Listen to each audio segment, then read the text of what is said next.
ఇప్పుడు అట్లాగా సెటిల్ అయిన వాళ్ళే కదా.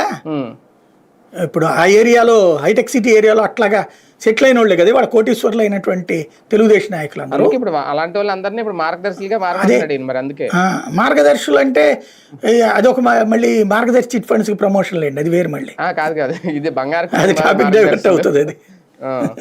అలాంటి వాళ్ళనే మారమంటున్నారేమో.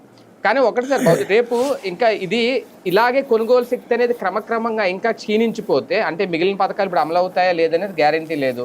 ఇప్పుడు బస్సు ఫ్రీ బస్ వల్ల దీనివల్ల పెద్ద ఉపయోగం ఏమి ఉండదు. అప్పుడు జగన్మోహన్ రెడ్డి గారు నేరుగా ఖాతాల్లోకి డబ్బులు వేసేయడం వేరు, ఇది వేరు, ఆ లెక్కలోకి రాదు.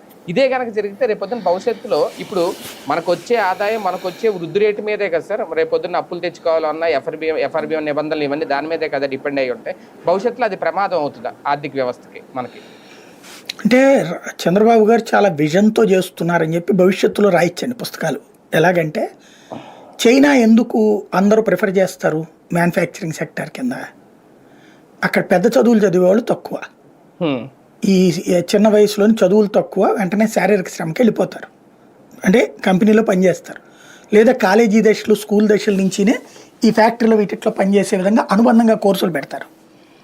ఆ విధంగా అక్కడ అలవాటు పడిపోయి మ్యానుఫ్యాక్చరింగ్ హబ్గా తయారయ్యి టెక్నికల్ ఎక్స్పర్టైజేషన్ ఆ మ్యానుఫ్యాక్చరింగ్ హబ్లో వచ్చి 25